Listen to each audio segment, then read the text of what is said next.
everyone, and welcome to another episode of Bobble Pod. On this episode, it's going to be a short and quick one, much to the applause of everybody probably watching and listening.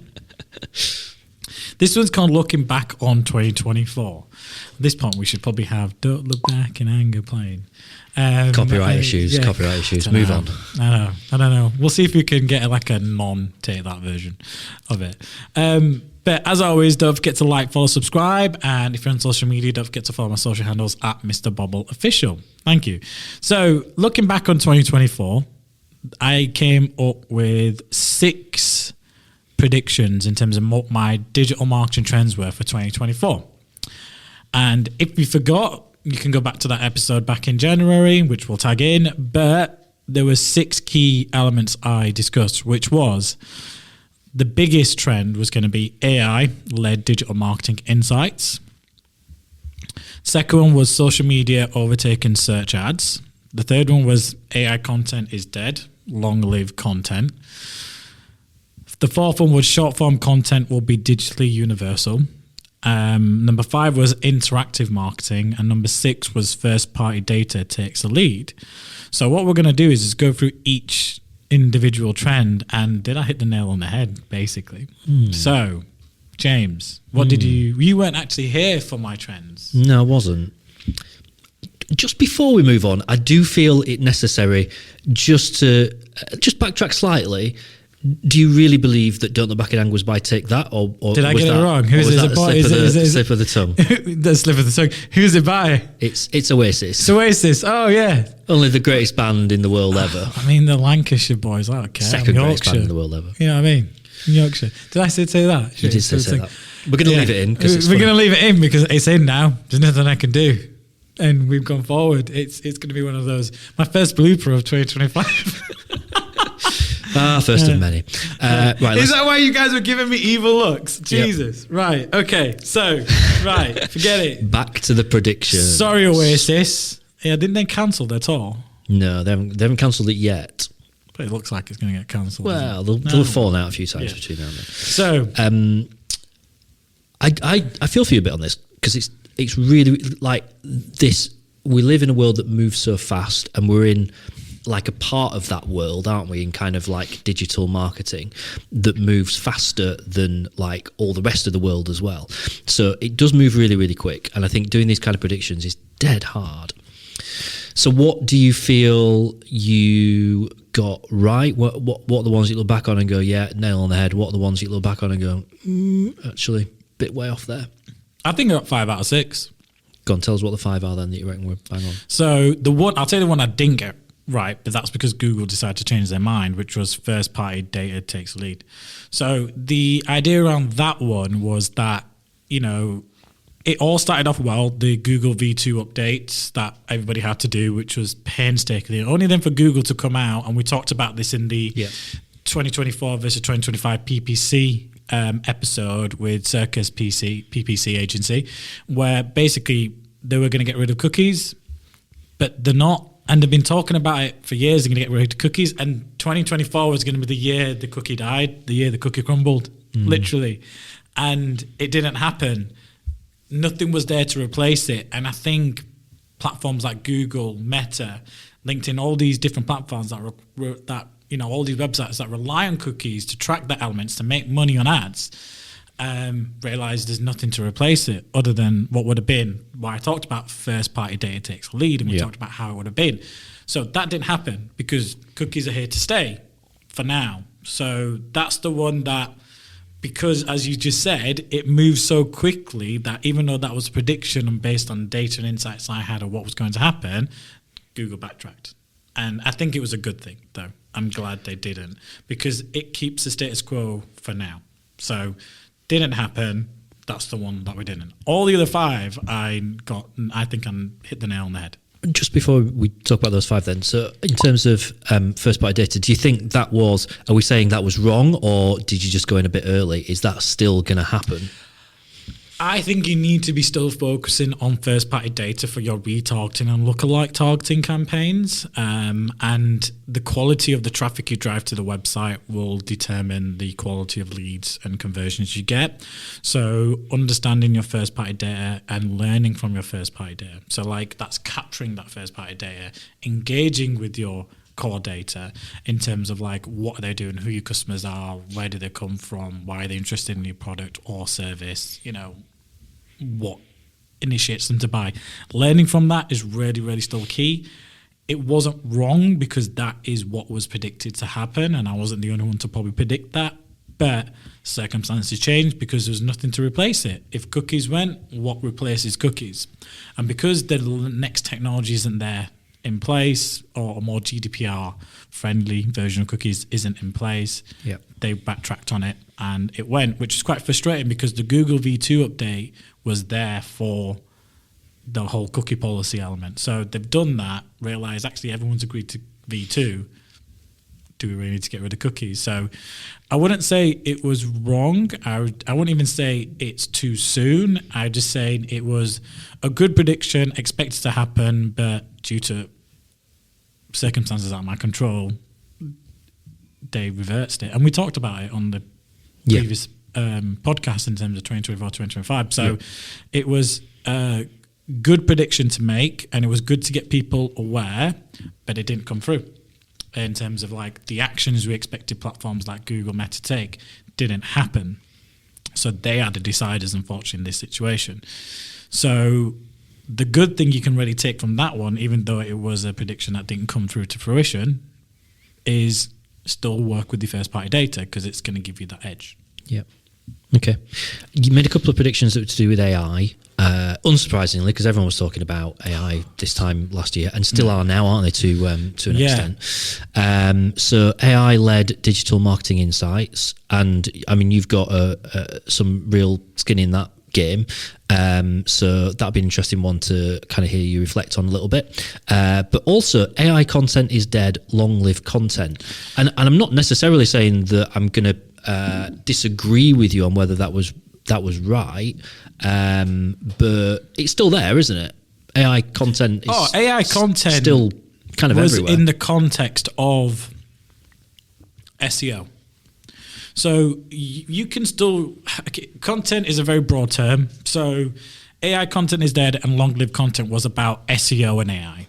So the 2023 Brighton SEO, Google came out and said, right, as long as you're winning in the SERPs and doing everything else in the rankings, then if you use AI content, you'll still win in the rankings. And it's like, you can't just say that. That's stupid. Now everyone's just going to rely on AI-based content and not create a tone of voice element. So what we're seeing is, and we've had this, a couple of clients come to us, and we've already recognized every content they've written for the site was AI-based.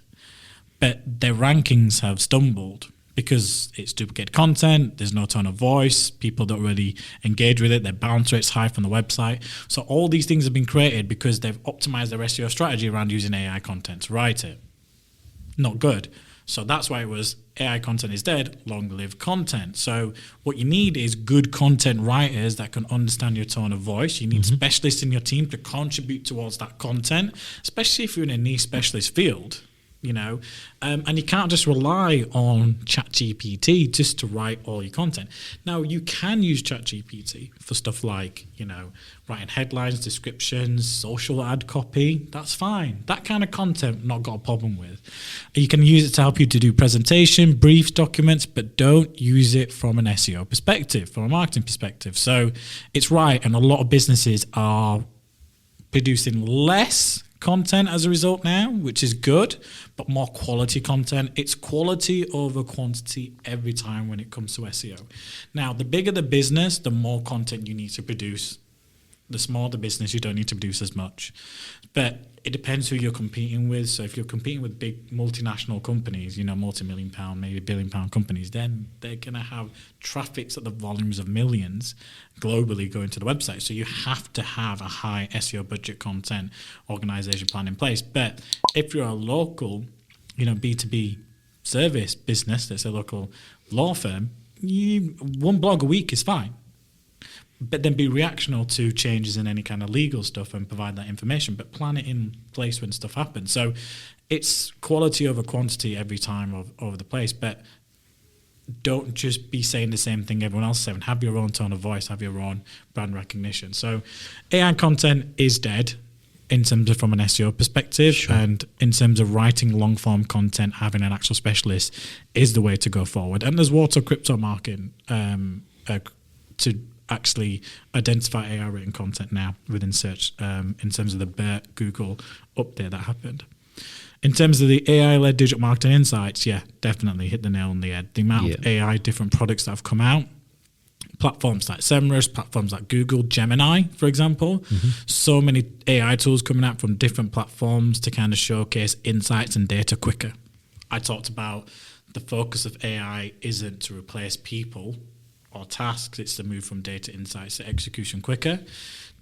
I mean, I'm doing the exact same thing with our Bubble Insights platform. I've already talked about that. So that really started to uplift. You saw some key platforms come out in some key areas. Google's leading the way, obviously, with Gemini and stuff. So actually, I think I hit the nail on the head with that one. And that was probably a bit soon. So if I'm going to be even more critical, I'll probably say 4.5 out of 6, because I was in it because I've been working in it.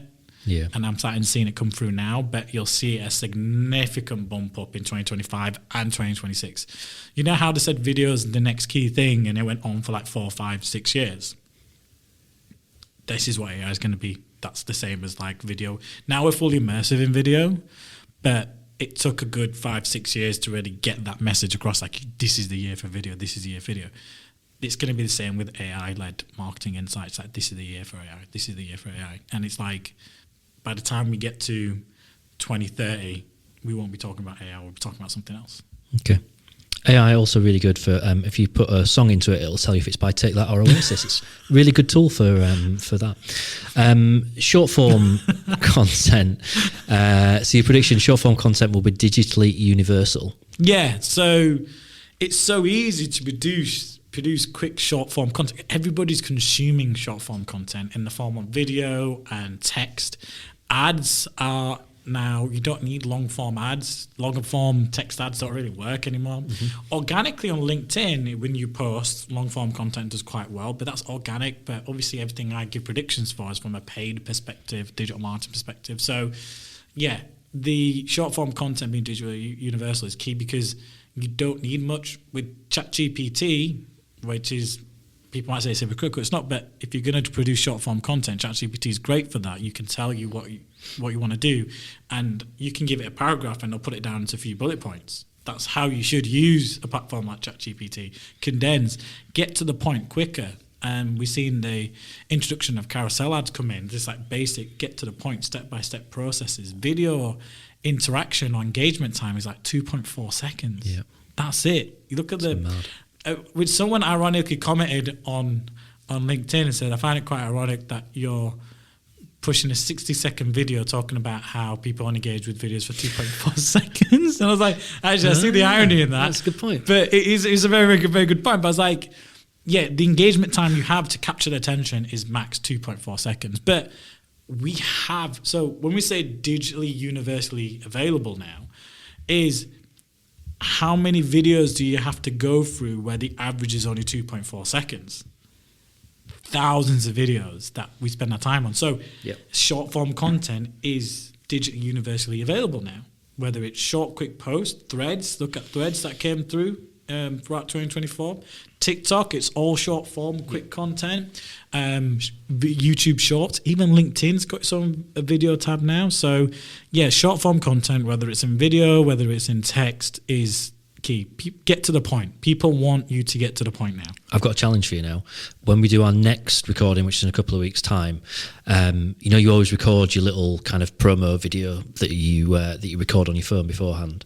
2.5 seconds. 2.4 seconds. Can you do it? Can you sell BobblePod in 2.4 seconds? Challenge accepted. Right, good. You've got a couple of weeks to prepare. You can't just go, listen to the podcast, it's great. That'd be cheating. No. It's got to be planned out. I'm going to say something so controversial that everybody will go into it and it'll be nothing. What I actually Just going to make stuff up. Well, I'm going to be a politician, basically, in that sense. Talk to me about interactive marketing. So interactive marketing was more like gamification of stuff that's going on. Yep. More interactive elements to marketing we do, because we're so used to using handheld devices, like mobile phones and tablets. It's how do you keep people engaged with our brand a bit more.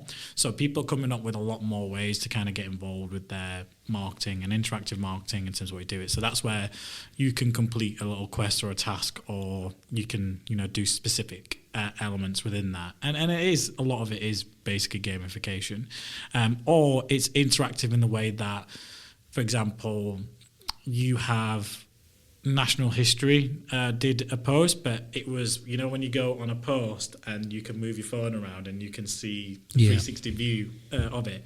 That is an example of interactive marketing. It means when you're seeing content and they're pushing it out, there's some element that keeps you engaged and improves the engagement rate to it.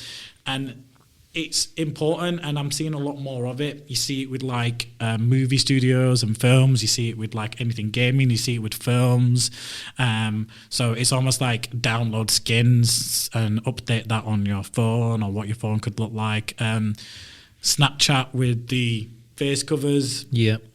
Or Facebook or Instagram, where you can change elements. That is also a form of interactive marketing, because a lot of that is sponsored by brands. Yeah. So when a film's coming out, or something's launching, or a music band, maybe Oasis, because we're on the topic. Could be Take That, who knows? Who knows? Could be doing a tour, and it could be doing this. There's not always something to jump on as a bandwagon, or something that's trending. Yeah. Squid Game. It's a series. It still has to do marketing. The level of interactive elements to do with that within Call of Duty, Fortnite and stuff like that is unreal.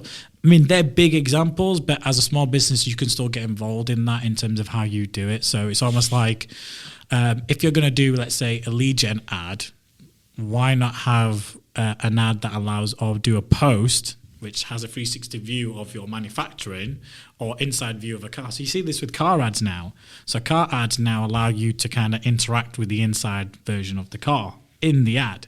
So that level of interactive marketing, where you have to do something. When you go into stores, physical stores, there's some kind of interactive element doing it. JD Sports opened up in Leeds and White Rose, huge, massive launch of that store. The amount of interactive stuff they were doing outside it, inside the store, to get awareness and get people engaged.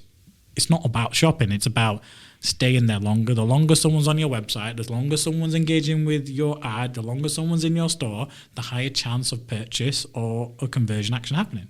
It's as simple as that. So, yeah, I've seen, and I'll maybe try and share some really good examples on the Mr Bobble official page.